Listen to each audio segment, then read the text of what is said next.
বাসায় কাজের বুয়া দিয়ে টয়লেট পরিষ্কার করালে কি কোনো গুনাহ হবে? বিদায় জানানোর সময় আমরা আল্লাহ হাফেজ বলে থাকি, এটা কি কুসংস্কার? এক্ষেত্রে বিদায় জানাতে কি বলা যেতে পারে? ব্যাংক থেকে লোন নিয়ে বাড়ি করা জায়েজ হবে কিনা? অমুসলিম বাসার খাবার খাওয়া যাবে কিনা? জিন দিয়ে চিকিৎসা করানো যাবে কিনা? অনেকে বলে মাগরিবের আজানের সময় কিছু খাওয়া ঠিক না, এটা ইসলামের দৃষ্টিতে কতটা সঠিক? জন্ম নিয়ন্ত্রণের বিধান কি? দাড়ি কাটা ইমামের পেছনে নামাজ হবে কিনা? আশা করি উত্তরটা দিবেন। সুদের টাকা অমুসলিমের বিপদে সওয়াবের আশা ছাড়া দান করা যাবে কিনা? আমাদের এলাকার মৃত ব্যক্তির জন্য যারা কবর খোঁড়ে 1-2 সপ্তাহ পর তাদের দাওয়াত দিয়ে খাওয়ানো হয়, এই দাওয়াত সম্পর্কে কিছু বলবেন? আমার অফিসের এক ভাই আমাকে কাজের ফাঁকে দোয়া করার উদ্দেশ্যে বলেন, আল্লাহ আপনাকে জান্নাত নসিব করুন। জীবিত মানুষকে কি সরাসরি এভাবে দোয়া করার ব্যাপারে কোনো বিধিনিষেধ আছে?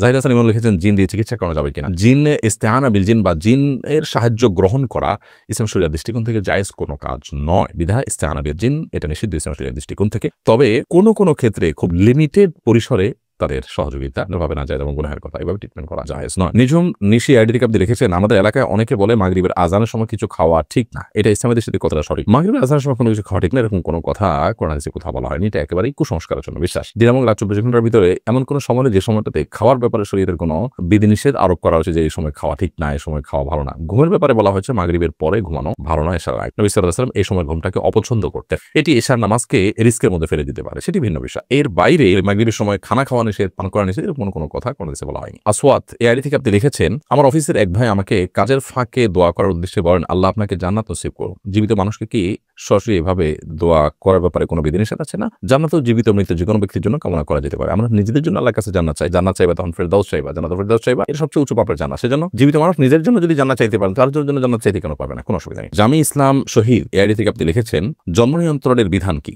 জন্ম নিয়ন্ত্রণ করার যদি প্রয়োজন হয়, কোনো ব্যক্তি এমন হন যে তিনি তার এই মুহূর্তে সন্তান নিতে গেলে তার স্ত্রীর জীবন হুমকির মধ্যে পড়বে, বা সন্তান একটা আছে এই মুহূর্তে একটা সন্তান নিলে তাকে লালন পালন করার মতো কোনো ব্যবস্থা নেই, কেউ নেই, তো এরকম পরিস্থিতিতে সাময়িক জন্ম নিয়ন্ত্রণ তিনি করতে পারেন। সেই সাময়িক জন্ম নিয়ন্ত্রণ তার 2-4 বছরের জন্য হতে পারে, 10 বছরের জন্য হতে পারে, আর লম্বা সময়ের জন্য হতে পারে, কিন্তু স্থায়ী জন্ম নিয়ন্ত্রণ করা জায়েজ নাই। আর দ্বিতীয়ত, কি খাওয়াবো, উপার্জন কম, বেতন কম, চাকরি নাই, এই মুহূর্তে সন্তান হলে বিপদে পড়বো, এরকম চিন্তা থেকে জন্ম নিয়ন্ত্রণ করলে সেটাও জায়েজ নেই। কারণ প্রত্যেকটা প্রাণীর রিজিকের দায়িত্ব আল্লাহ তাআলা নিয়েছেন। রিজিকের চিন্তায়, ছোট চিন্তায়, নিচু চিন্তায় জন্ম নিয়ন্ত্রণ করবার সুযোগ ইসলাম শরিয়ার দৃষ্টিকোণ থেকে নেই। আর রাশিদুল ইসলাম জীবন আপনি লিখেছেন, অমুসলিম বাসার খাবার খাওয়া যাবে কিনা? আমার প্রতিবেশী অমুসলিম, তার বাসা থেকে মাঝে মধ্যে ফল পাঠান, সেটাকে খেতে পারবো? অমুসলিমরা তাদের বাসা থেকে ফল টল পাঠালে সেটা আপনি খেতে পারেন, কোনো অসুবিধা নেই। তাদের কোনো খাবার যদি আপনার জন্য পাঠানো হয়, সেটা যদি হালাল হয়, সেটা খেতে কোনো সমস্যা নেই। সাহাবা ইকরাম অমুসলিমদেরকে দাওয়াত করে খাইয়েছেন, তাদের বাসায়ও খেয়েছেন। নবী সাল্লাল্লাহু আলাইহি ওয়াসাল্লাম অমুসলিমদের দাওয়াত খেয়েছেন, বিধায় এটা মৌলিকভাবে হারাম করা বিষয় না। তাদেরকে অন্তর অঙ্গ বন্ধু হিসেবে গ্রহণ করা, তাদের বন্ধু হিসেবে গ্রহণ করে মুসলমানদের শত্রুতার জায়গা নিয়ে যাওয়া, এগুলো হলো নিষিদ্ধ। সাজ্জাদ করিম আপনি লিখেছেন, সুদের টাকা অমুসলিমের বিপদে সওয়াবের আশা ছাড়া দান করা যাবে কিনা? অমুসলিম মানুষকেও আপনি এমনিতে সাধারণত দান, সাহায্য সহযোগিতা করতে পারবেন, কারণ সাহায্য সহযোগিতা করার জন্য মুসলমানই হতে হবে এরকম কোনো বাধ্যকতা কিন্তু নেই। এছাড়া এমনিতেই অমুসলিম তাদেরকে যদি আপনি সুদের টাকা দেন, তো সুদের টাকা বা হারাম টাকা এটা ওয়াজিব, তাসাদ্দুক সদকা করে দেওয়া ওয়াজিব, সদকা করে দেওয়া ওয়াজিব। এক্ষেত্রে অনেক উলামা ইকরাম শর্ত দিয়েছেন, যাকাতের যে খাত, সে খাত এখানে প্রযোজ্য হবে। সেক্ষেত্রে মুসলমানদেরকে দিবেন, মুসলিমদের কাউকে ইসলামের পথে আকৃষ্ট করবার জন্য দিতে পারেন।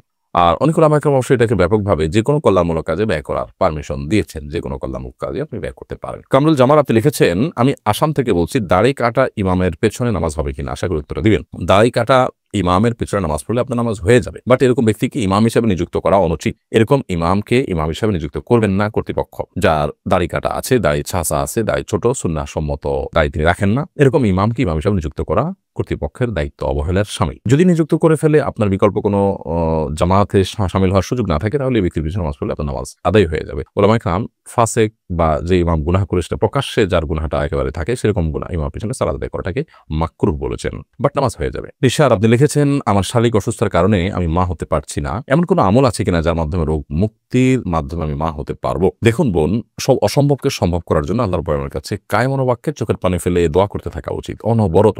বিশেষ করে দোয়া কবুলের সময়গুলোতে, 5 ওয়াক্ত সালাতের পর, আসরের পর, তাহাজ্জুদের সময়, আরো বৃষ্টির সময় দোয়া কবুল হয়, এরকম দোয়া কবুলের জায়গাগুলোতে বিশেষভাবে দোয়া কবুলের ব্যাপারে সচেষ্ট থাকা।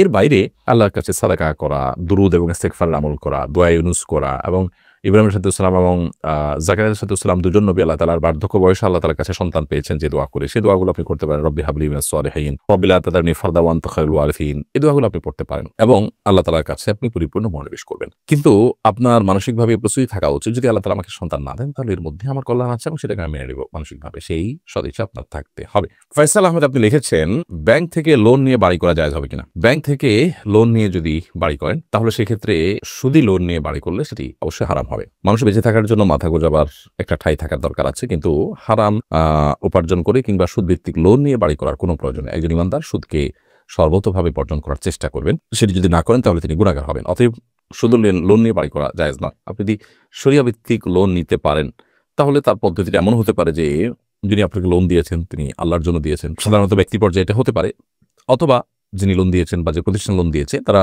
আপনাকে বাণিজ্যিকভাবে লাভবান হওয়ার জন্য লোন দিয়েছেন, তাহলে সেক্ষেত্রে তারা আপনাকে আপনার নির্মাণ সামগ্রী কিনে দিবেন, কিনে আপনার কাছে হস্তান্তর করবেন এবং সেক্ষেত্রে তারা অতিরিক্ত দাম ধরবেন, কিনে অতিরিক্ত দাম ধরে আপনার কাছে সেল করবেন এবং সেটা আপনি কিস্তিতে পরিশোধ করবেন। এভাবে জায়েজ হতে পারে, বাট নর্মালি এই প্র্যাকটিসটা ইসলামী ব্যাংকগুলো পর্যন্ত সঠিকভাবে করে না। যদি সঠিকভাবে করতে চায় বা করে তার ইনশাআল্লাহ সেভাবে আপনি লোন নিয়ে বাড়ি করতে পারেন। সাইফুর রহমান আপনি লিখেছেন, বিদায় জানানোর সময় আমরা আল্লাহ হাফেজ বলে থাকি, এটা কি কুসংস্কার? এক্ষেত্রে বিদায় জানাতে কি বলা যেতে পারে? বিদায় জানানোর সময় আমরা আল্লাহ হাফেজ বলি, অনেকে আল্লাহ হাফেজ বলি, অনেকে ফি আমানিল্লাহ বলি। আল্লাহ হাফেজ মানে আল্লাহ সংরক্ষণকারী, ফি আমানিল্লাহ মানে আল্লাহর নিরাপত্তা তুমি আছো, কোনো অসুবিধা নেই এগুলো বলাতে। তবে সুন্নাহ না এগুলো বলা জায়েজ, জাস্ট এটুকু। এগুলোকে সুন্নাহ মনে করা ভুল। সুন্নাহ হলো কাউকে বিদায়ের সময় আস্তাউদিআল্লাহ বলা। সংক্ষেপে যদি বলতে চান তাহলে শুধু আস্তাউদিআল্লাহ, অর্থাৎ তোমাকে আল্লাহ তাআলার হেফাজতে আমি অর্পণ করলাম। আবার আপনি যদি এটাকে পুরো দোয়াটা পড়তে চান তাহলে আস্তাউদিআল্লাহ দীনাকুম ওয়া আমানাতাকুম ওয়া খাওয়াতিমা আমালিকুম, অর্থাৎ তোমার দিন এবং তোমার ঈমানকে আমি আল্লাহর উপরে অর্পণ করলাম। তুমি সফরে বের হচ্ছ বা বিদায় নিচ্ছ, চলে যাচ্ছ, আল্লাহ যেন তোমাকে তোমার ঈমান, তোমার দিনকে হেফাজত করে এবং তোমার শেষ পরিণতির জন্য ভালো হয়। ঈমানদার সবসময় আখিরাত রিলেটেড বিষয়গুলোকে নিয়ে ভাববে, কারণ সেটাই তার জীবনের আসল পার্ট।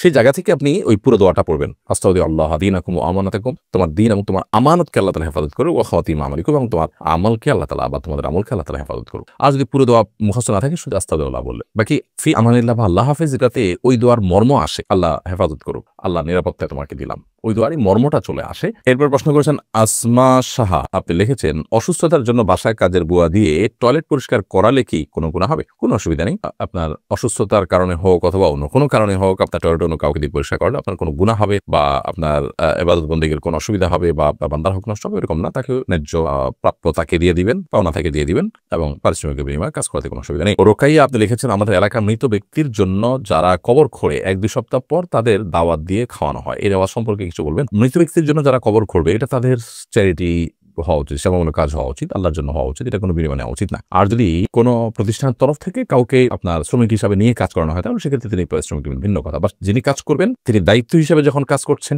সমাজের অংশ হিসাবে, তখন তিনি আল্লাহর জন্যই করবেন, কোনো বিনিময় দেওয়া উচিত না। অতএব তাদেরকে খাওয়ানোটা এক প্রকার বিনিময়, এর আওয়াজটা না হওয়া উচিত।